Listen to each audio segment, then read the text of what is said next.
Hello friends, Rehman গার্ডেন্সে আপনাদের প্রত্যেককে স্বাগতম। আশা করছি আপনারা প্রত্যেকে সুস্থ আছেন এবং ভালো আছেন। আপনাদের প্রত্যেকে সুস্থতা কামনা করে আজকে একটা নতুন ভিডিও শেয়ার করতে চলেছি। ভিডিওতে আপনারা যে আম গাছটাকে দেখতে পাচ্ছেন, এই আম গাছটার নাম হচ্ছে নূরজাহান আম গাছ। এটা হচ্ছে মুর্শিদাবাদের নবাবদের আমলের একটা উন্নত প্রজাতির ভ্যারাইটিস। এই আমগুলো শুনেছি এবং ভিডিওতেও দেখেছি যে খুব বড় সাইজের হয়ে থাকে এবং খেতেও শুনেছি মোটামুটি ভালো। সেই জন্য আমার দীর্ঘদিনের আশা ছিল এই নূরজাহান আম গাছ বসাবো।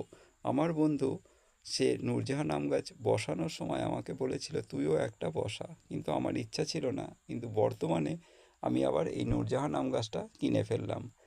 এই কিনে ফেলার পরে যে ভিডিওটা, সেটাই আমি আপনাদের সঙ্গে শেয়ার করতে চলেছি। আর নূরজাহান আম গাছ অরিজিনাল কিনা সেটা বোঝার একটা উপায় রয়েছে। দেখছেন প্রত্যেকটা পাতার আগা কাটা। এগুলো কি কারণে কাটা আমি আপনাদের বলছি। যে এই পাতাটা যখন আপনারা একটু কেটে নেবেন, নিয়ে একটু হাতে চটকে নেবেন, নিয়ে গন্ধটা শুকবেন, দেখবেন খুব সুন্দর একটা গন্ধ বার হচ্ছে। নূরজাহান আম গাছের এই বিশেষত্বটা বা বৈশিষ্ট্যটা আছে। আপনাদের যদি কোনো নার্সারি ম্যান ঠকিয়ে দেয়, তাহলে অবশ্যই আপনারা সাইড কেটে ওর উপরের দিকের পাতা কেটে আপনারা একটু কচলে বা চটকে নিয়ে সেটাকে রস মতো বার করে একটু শুকে নেবেন। দেখবেন যদি খুব সুন্দর গন্ধ বার হয়, তবেই বুঝবেন যে ওটা নূরজাহান আম গাছ। আর যদি দেখেন যে গন্ধ নেই, তাহলে অবশ্যই বুঝতে পারবেন যে এটা নূরজাহান আম গাছ নয়। এই আম গাছের এই বৈশিষ্ট্যটার জন্য আপনাকে কেউ ঠকাতে পারবে না। আর এই নূরজাহান আম গাছে শুনেছি খুব বড় বড় আম হয়। আমিও আশা রাখছি যে আমার এই নূরজাহান আম গাছটায় সামনের বছর অবশ্যই বড় আমের ফলন পাবো। আর এই নূরজাহান আম গাছের বিশেষ কিছু পরিচর্যা নেই বললেই চলে। যেরকম অন্যান্য আম গাছ আমরা পরিচর্যা করি, ঠিক সেইভাবেই হয়।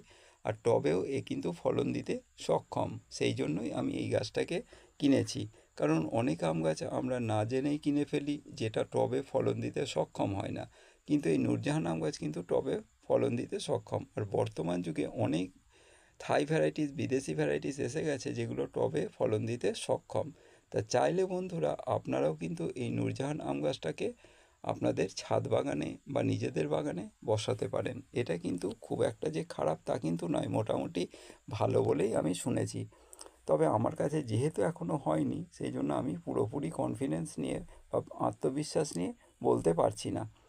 ভিডিওটা যদি আপনাদের ভালো লেগে থাকে, তাহলে অবশ্যই সাবস্ক্রাইব করবেন। আর প্রত্যেকে সুস্থ থাকবেন, ভালো থাকবেন, এই আশা নিয়ে আমি আজকের ভিডিওটা এখানেই শেষ করছি।